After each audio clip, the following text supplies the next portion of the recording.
ерекше қажеттілігі жандарға біздің міндетіміз, мақсатымыз оларды жұмыспен қамту, білім беру. Яғни жаңағы қазір біздің кеңсемізде 130 квадрат СПК-дан алдық, бірақ ремонт жүріп жатыр.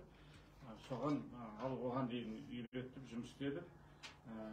Прайс жүйесі бойынша көз көрмейтіндерді шаш таразыға, аспаптыққа және де массажға үйретіп жатырмыз.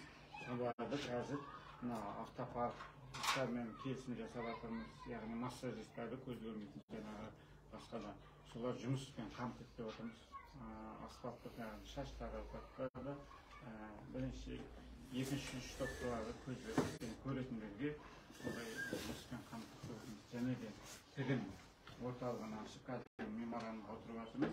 Тігін цехтармен, адамдармен соларға біз үйретеміз. Содан кейін артынан қарай олар жұмысқа алатындай. Және де өзімізді соларға тігін машинкасы болса, соларды біз жұмыспен қамтымас ойымыз бар, мақсатымыз. Яғни ол бүкіл Қазақстан бойынша жаңағы ашылады. Өзіміздің пельмени цех ашпақ ойымыз бар.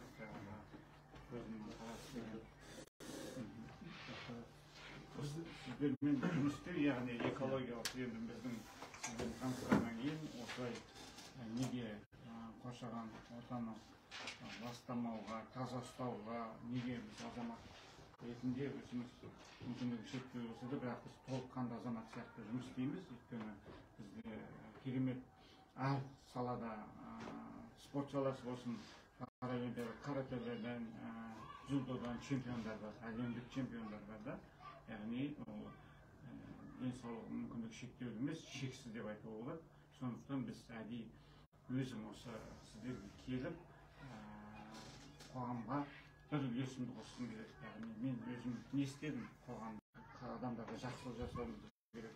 Адамдар, қоғамда, мемлекетімізді тазартуымызды, экологиясын, яғни соған үлес қосып, қоршаған ортаны қорғауымыз керек. Соған біз атсалысу үшін сіздермен билік тілесе қолдау, жұмға көтерген жүк жеңіл дегендей бірігіп атсалысқымыз келеді. Соған мен және де ерекше қажеттілігі жандардың бағыты болса жұмыс істегім келеді. Және енді сіздің мынау өмірде жасап жатқан істеріңізді көріп, қаншама жақсы істер істеп жатсыз. Ең басты мәселе, біз алдында сізбен кездескен кезде мүмкіндігі шектеулі адамдардың бүгіндегі қоғамда орны. Бүгін мысалы саны 800 мыңға жетті. Мүмкіндігі шектеулі адамдардың саны. Қазақстанда оларға арналған мүмкіндік бар ма? Инфрақұрылымдар бар ма? Олар толыққанды қарапайым адамдар сияқты жұмыс жасай ала ма? Ондай мүмкіндіктердің бәрі жасалу керек. Біздің партиямыз Байтақ Жасылдар партиясы. Біздің ұстанымыз қамқорлық, мейірімділік. Осы бағытта жұмыс жасаймыз. Біздің осы бағытта көп. Сондықтан әрине біз партия ретінде мәжіліс парламентіне өте алмадық. Бірақ біздің парламентте өкілетіміз бар. Мәжіліс парламентінде Нұрлан Көптілеутегі өкілет болады, және Нақбек Садуақасов ағамыз. Ол кісі соңғы 10 жылда сол мәжіліс парламентте отырып, басқа партиялардың жаңа өкілеті болған, қазір біздің партияның өкілеті. Ол не үшін оны айтып отыр мен? Өйткені біз заң жобасына кірісуіміз керек. Ең басты мәселе, мүмкіндігі шектеулі адамдарды біз қолдауымыз үшін бірінші заңды дұрыстауымыз керек. Ол бірінші жаңа құрылыста, инфрақұрылымдық жағдайда барлық мүмкіндіктер жасалу керек. Көз көрмейтін адамдарға, жүре алмайтын адамдарға, әртүрлі жаңағы мүмкіндігі шектеулі адамдардың жаңа өздерінің несіне байланысты инфрақұрылымдық жағдай жасалу керек. Ол бірінші. Екінші, жұмыспен қамту. Мысалға, сіз айттыңыз алдында, мысалы көзі көрмейтін азаматтарға, оларға мысалға театрда актер болып, жаңағыдай творчестволық жұмыспен айналысуға болады мысалы. Оны өзіңіз қазір дайындап жатсыз, оны біз білеміз.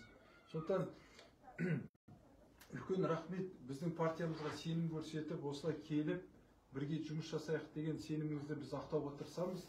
Міне сіз біздің қасымызда қазір біздің команданың бәрі отыр, түгел барлық команда мүшелерimiz отыр осы орталық аппаратта. Енді біз былайша айтқан кезде бұл бағытты біз күшейтуіміз керек. Егер сізде мүмкіндік болса, біз сізбен тек қана жаңағыдай мүше ретінде емес, біздің осы партиямызда осы блокты, мысалы сіз, сіздің тағы да басқа азаматтарды әкеліп осы блокты біз күшейтуіміз керек. Партия, ол біз саяси партия болғандықтан біздің заң қабылдауға, жаңа заңның пайда болуына біз жұмыс жасай аламыз. Сонымен қатар мәслихатта депутаттарымыз бар, тағы да басқа көмектер көрсете аламыз. Сол ресурстарымызды дұрыс пайдалану үшін сіздің өзіңіз біздің аппаратқа қатысып, сіздің қоғамдық бірлестігіңізбен меморандумға отырып, осы уақытты біз дамытуға жұмыс жасауымыз керек.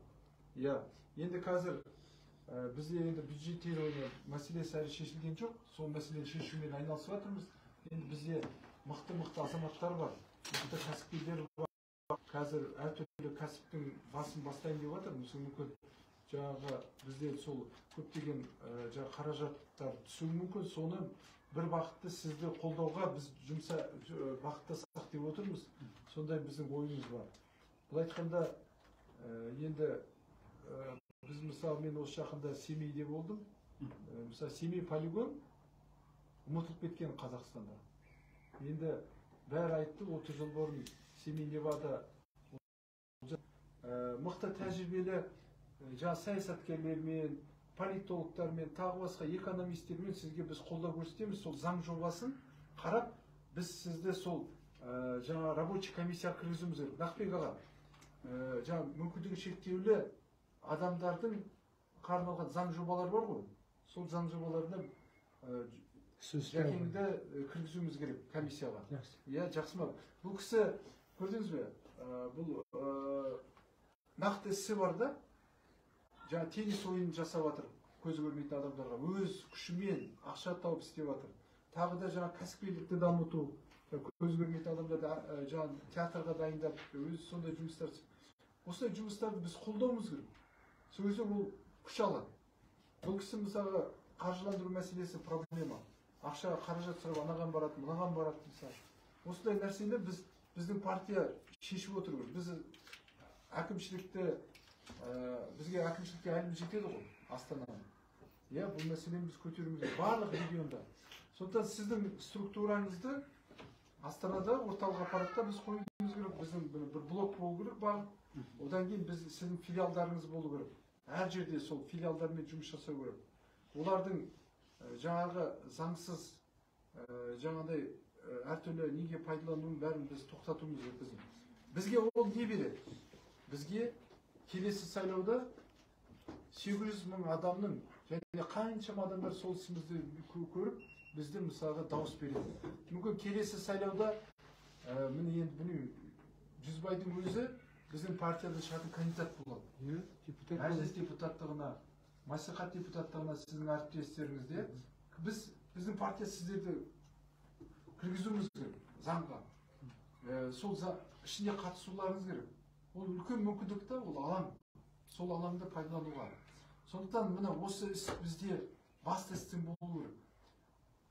Біз айттық қой, қамқорлық, мейірімділік дедік. Қамқорлық, мейірімділік осыдан білген. Мысалға бір партия ашылды, республика деген.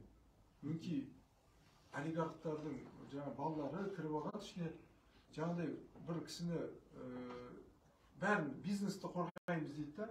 Мен оларды көріп отқан жоқпын, олар қалай сол бизнестің, заводтардың арқасында кесірінен болып отыр ғой мүгедек адамдардың пайда болып отқан. Мысалы қарапайым Жылой облысында, Жылой ауданында, Атырау облысында бір ғана өңірде 460 бала мүгедек бала туылған мысалы.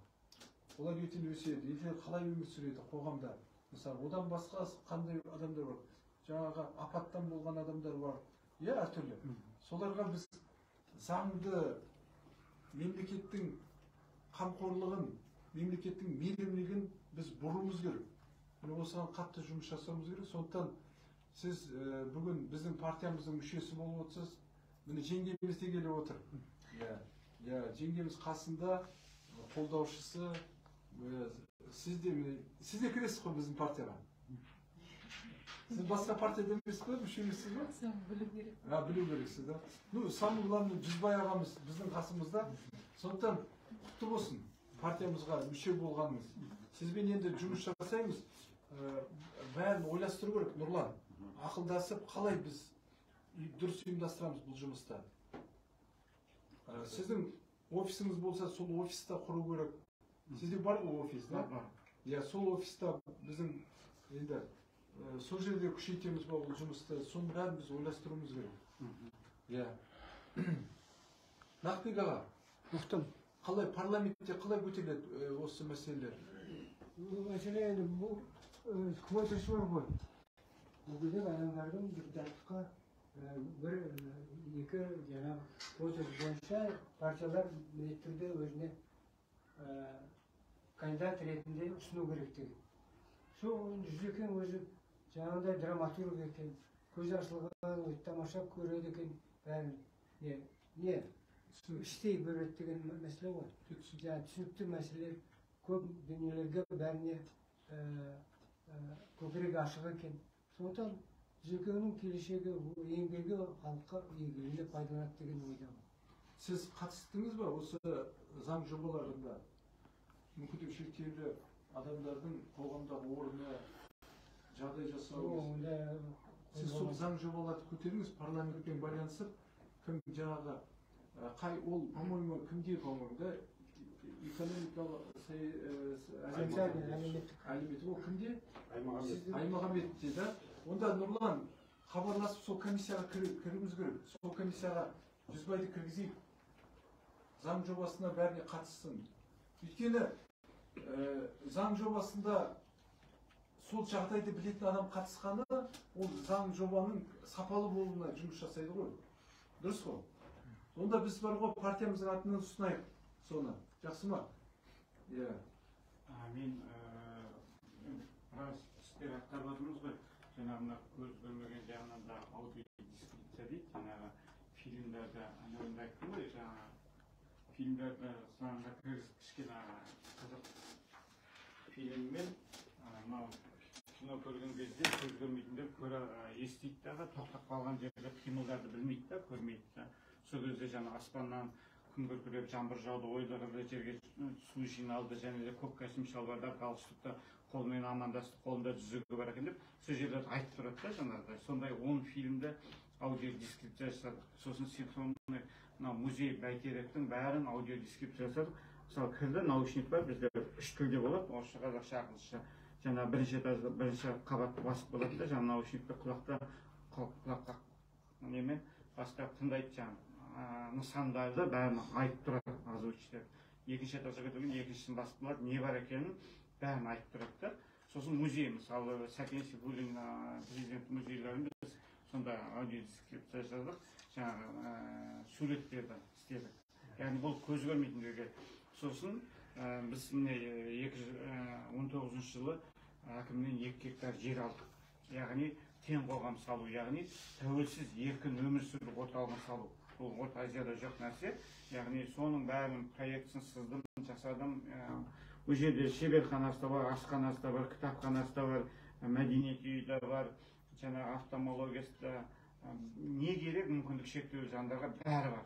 Жаңа соңға дейін кіргізіп қойдым да, яғни олар ішінде бәрін келгенде, мысалы жатақханасы да бар, жаңа қонақ үйді жалғыз қалған адамдарға сол жерде жатып, жұмыс істеп, бүкіл мүмкіндігі болады да ол жерде. Яғни біз барамыз шетелге, басқа қалаға барған кезде ыңғайсызданамыз да, туыстың үйіне барғанда көз көрмейді, дәретханасы или басқа жерде бірдеңе білдіріп аламыз деп жүреміз да, былай ақырын-ақырын. Бұл жерде мысалы басқа қаладан келсе, мен жерде министерствода басқа жұмыстары болса, келеді дағы жаңағы тәуелсіз еркін өмір сүру орталығына жатады, жұмыстарын бітіреді, бір апта болсын келіп қонақ, сосын ары қарай кете береді да, ондай да орталық болады. Яғни бұл жерде бүкіл мүмкіндік бір тең қоғам, яғни тәуелсіз еркін өмір сүру орталығын салу мақсат осындай айтқанда, ол проект жоба бар. Жерді енді қазір 5 жыл өтіп кетті, біз ала алмай қалдық, 20 миллион төлеп, сосын біз алып жаңа бастау керек еді. Ол жеріміз әлі тұр, бірақ ешкімге берілген жоқ. Сондай Осын тақырыпта көтердім. Сосын көзі көрмейтіндегі жаңа автобустарда, аялдамаларда жаңа аудиодескрипция жаңағы келген бізде көзі көрмейтіндегі таблица тұр да, жаңа 10 минуттан кейін 20 минуттан келеді деп жазылып тұрады да. Қазір 10 автобус аялдама. Ана жерде озвучено әкімге жазған хатты Алтай Сидоровна. Сол кезде техника жоқ андай деп, бірақ жаңағы жерде нашар көретіндер көрмейді автобуста, өтіп кетуі мүмкін.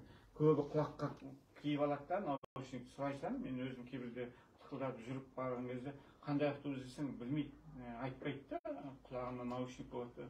Сол сияқты ана жерден айқайлап тұрса, қазір бір минуттан кейін 10 автобус келеді десе, ол не көріп сондай мүмкіндік. Және сосын жолдарды өткен кезде, светофорларда қазір кнопка басып қалған кезде жаңғанда айқайлап тұрады, жаңа аялдамада уже бар болған ондайды.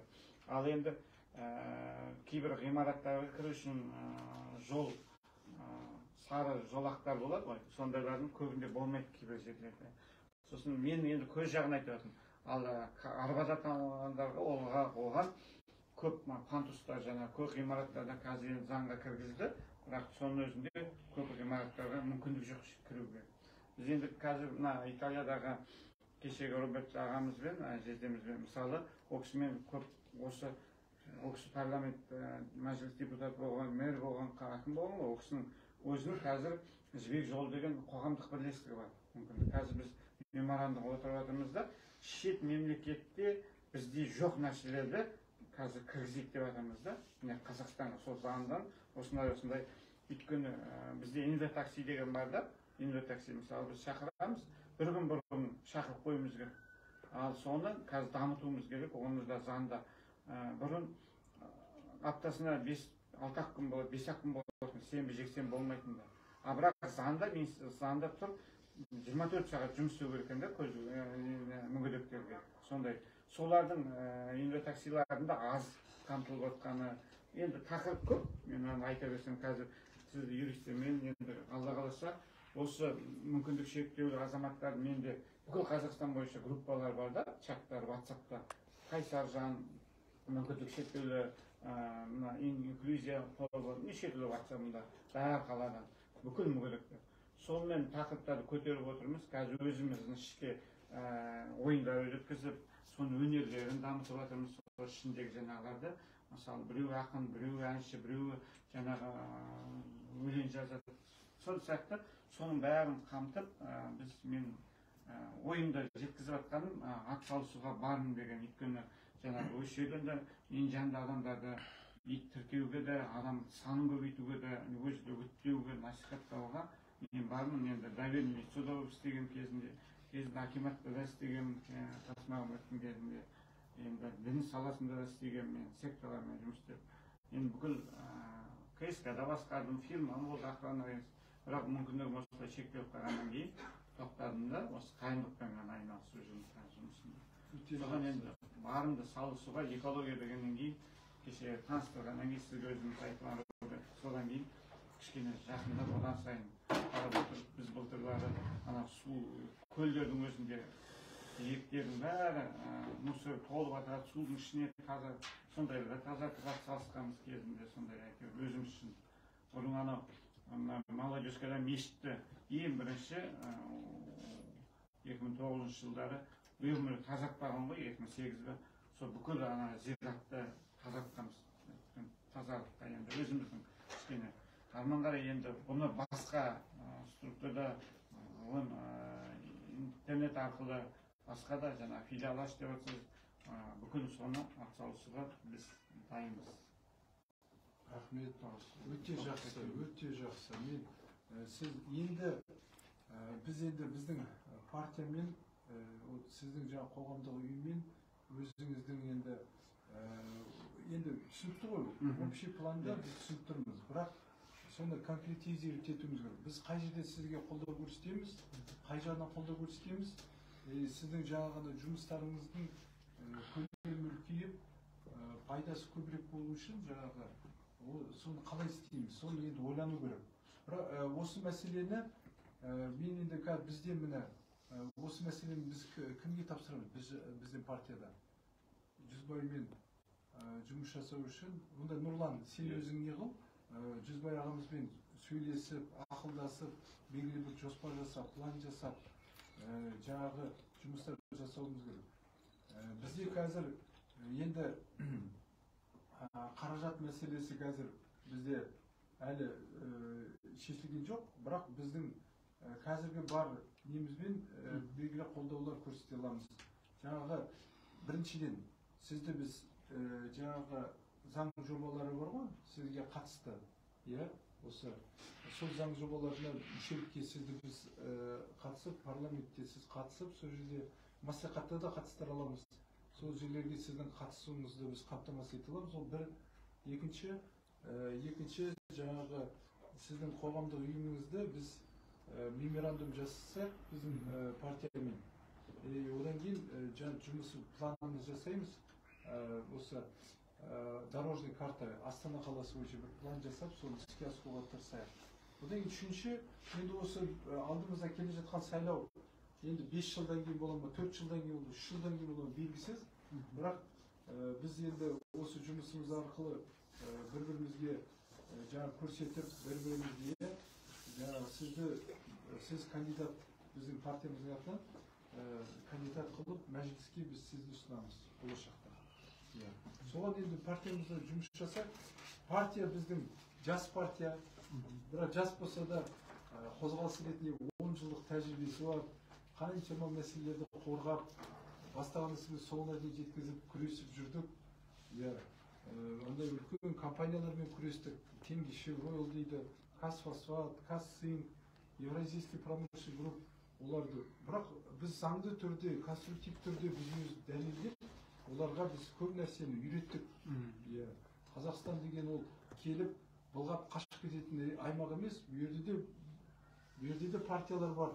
Әрбірісін, жаңа бүгін парламентте жиналыс өтті. Жаңағы ол жерде кәсіпкерлік кодекстің заңының қадағалау, надзорының түзету мен толықтыру мәселесіне. Жаңағы көп депутаттар қарсы болды, олар бизнесті қолдайды ғой. Бизнестен ақша алып отырмыз. Бірақ бизнес тексермейтін мораторий берді 3 жылға. 3 жыл болды, бизнеске тиіскен жоқ. Одан не пайда болды? Мемлекеттің түсім мемлекетке көбейген жоқ одан. Жұмыс орындары көп ашылған жоқ одан. Одан керісінше мошенниктер пайда болды. Сол заңды пайдаланып, браконьерлер көбейіп кетті. Мен сол туралы айттым. Браконьерлер көбейіп кетті. Орман, Семей орманда болдық. 650 мың гектарда орналасқан орманның бүгін бар ғой 10% қалған. Ол бар ғой. Президент айтып отыр, миллиард ағаш отырғызамыз деп отыр. Ана жақтан миллиондаған ағаш жоқ болып отыр. Ол неліктен? Өйткені жаңа келеді, бизнес дамыту керек дейді да, бірақ ағашын орып алып кетіп, базарға барып сатады, соларды бизнесмен мысалы. Вот сондықтан надзор болу керек, браконьерлермен күресу керек деп сол мәселені біз көтердік. Сондай мәселелерге қатысып, сіздің де тақырыптарыңызда сондай мәселелер көп, соны көтеруіміз керек. Енді сондықтан Жүзбай мырза, сіздің атқарып жатқан ісіңіз қоғам үшін өте үлкен. Біз оны біліп отырмыз, көріп отырмыз. Сондықтан біз мүмкіндігімізше сізді қолдаймыз. Енді біз бұл бағыт біздің партиямыздың басты бағыттардың бірі болу керек қой. Мейірімділік деген біздің партиямыздың басты құндылығы. Сондықтан біз сізге бұл бағытта қолдау көрсетеміз барынша. Әділқасым, қалай? Өте жақсы. Біз енді негізі өзім Алматы облысында политбюро мүшесіміз. Сізде де Алматы облысында бар ма? Бізде бар ғой, ояқта апамыз бар ғой. Өте жақсы, әрине. Толық келсек. Сидола. Бізді көмектесуге дайынбыз. Біз Шымкент қаласындамыз. Тең қоғам деген үлкен орталық ашылған бізде Шымкенттен. Бізде әлеуметтік басқарма бар, сол тығыз жұмыс жасаймыз. Спорт басқармасы бар. Біздің енді партия, Байтақ партиясы біздің Шымкентте барлығы жақсы таниды, қолдайды. Бірақ енді бірінші сайлауымыз өтті, үлкен бір бізге тәжірибе жинадық.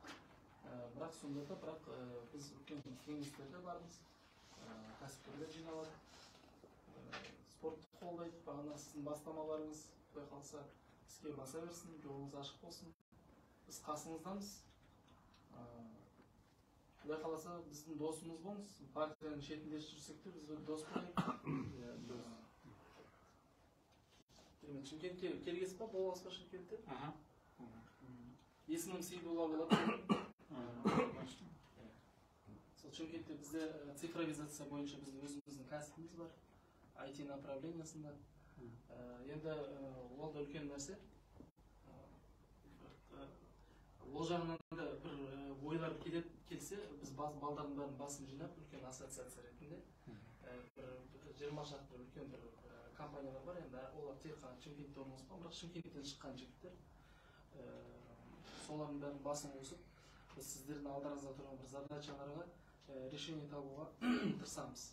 Оған үлкен хакатон жасаймыз. Ол жерде енді бағана сіз айтып жатқан көшедегі урбанизацияның мәселелері бар. Қазіргі қалада кезінде жұмыс істеген Ерлан Алкенов деген азамат бар еді. Алматыда зам әкім болған. Олар қазір G88 деген үлкен бір ассоциациялары бар, организациялар. Урбанизацияның мәселесінде сіздердің проекттеріңізді қосуға үлкен жобаларыңызда. Сол ой келді ме? Қорытындылап кетуге. Сіздің жаңағы ұсынысыңыз бойынша инватаксиде электронный вариант, жаңағы былай үйден ғана шақырып алатындай сондай бір менде бір не бар. Кнопочный жасап қоюға болады.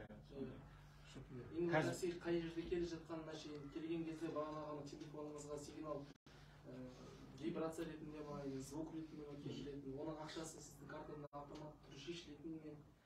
Жаңа проект жасау керек те, қазір бәрі тендерлерді ұтып алғанда звондап қоңырау шалып несіне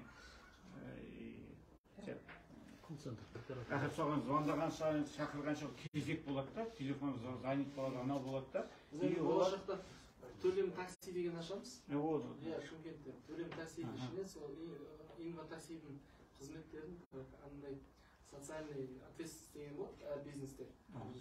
Соны қосып қоюға болады да бізге. Құдай қаласа біз Шымкенттің өзінде үлгі тұтатын пример ретінде жасап қойсақ болады. Бізде бір Шымкентте өзіміздің 20 машинамыз болады. Соларды қосып қойсақ, кейін Астанаға келеміз. Осы жылы істейміз. 18. Жобалар көп негізі. Жобаны ондық кіресей. Список жасау шақыратын адамдар. Жасап қойдыңдар ма уже? Кейбір кезде бізде картаны береміз ба, бірақ қанша шешілгенін білмейміз ғой. Банковский картасы береміз.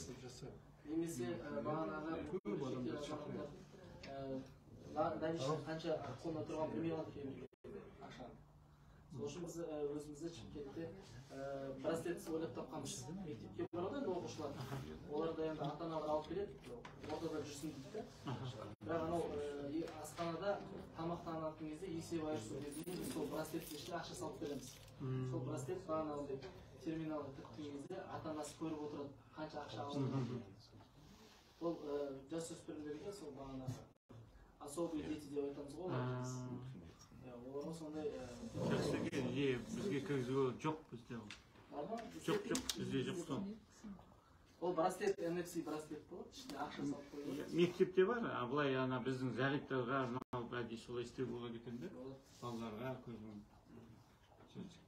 Бұл енді біздің партиямыздың таза өмір деген нәрсесіне келеді да. Сіздерде де ешкім алдамау керек. Өте жақсы, міне идеялар келіп жатыр. Бірақ енді біздің партиямыздың атқаратын ісі ол заң жобалары ғой. Заң жобаларында жаңағы көп нәрсені біз өзгертуге партия ретінде влиять етуіміз керек. Хоть бізде мәжілісте адам болмаса да, мүмкіндігі шектеулі адамдардың жаңағы қолданатын, қолжетімділігін барлық затқа заңмен регулировать етуіміз керек. Заң, бірінші орында заң тұру керек қой. Егер біз қазір проектны пожертвование іздейтін болсақ, ол точечно не болады. Бізге лучше системно шешу керек. Заң, и сол заңның орындалуын содан кейін біз талап етеміз акиматтарға. Осы бұл системный. Ал сіздің өзіңіз қоғамдық ұйымдағы істеріңізді, жаңағы благотворительный істеріңізді біз қолдаймыз. Бірақ сіз ол өз қоғамдық ұйымнан оны жасайсыз. Иә, өйткені сол жерде біз әртүрлі мероприятиялар өткіземіз. Иә, сол Жүзбай мырза, аман есен болыңыз. Жүзбай дегенде 100 жасаңыз. Иә, мына өте жақсы, мына сіз өзіңіз көріп тұр, қоғамға қатты сондай бұлай алаңдайсыз, қарап отырсыз. Сондықтан міне біздің партия енді бұл сіздің партияңыз. Сіз осы ішіндеміз. Партия деген ол частный фирма емес қой. Ол халықтікі. Халық әрбір адам бұл партияға келіп, бұл менің партиям десе, ол партиядан бір нәрсе өнеді. Ал егер әшейін келіп, біреудің партиясы екен, бұл ешкімнің собственности емес бұл. Ешкім де собственность қаламайды партияны. Бұл таза халыққа қызмет ету керек. Сол Жүзбай аға, үлкен рахмет сізге. Аман есен болыңыз. Қазір мен Нұрлан отыр, Нұрлан қазір Нұрланмен жақсап сөйлесіп, пландар, жоспарларды құрып, рабочий моменттердің бәрін нақтылаймыз. Одан кейін 18 күні сізді біз партиялық ауызашарға шақырамыз. Сіздің анау театрдағы әртүрлі программаларыңызда бізді де шақырып тұрмыз. Ана жолы бара алмадым, мен кешірім сұраймын сізден. Ендігі жолы барып тұрамыз, міндетті түрде. Билеттерін сату керек болса, оған да біз көмектесейік, мүшелерімізге ұсынайық, чат арқылы сатайық. Сондай. Сол дұрыс. 18 күні ауызашарда күтеміз сіздерді. Нәзгүл 18 күні ғой. Датасы өзгеріп кетті ме? 18 күні меруертте болады ресторанда, Димаш. 18 күні басқа меруертте болады ғой, ана кісі Бақытгүл апайымыз.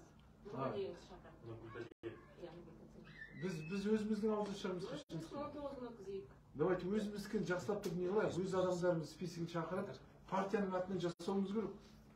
Дұрыс па?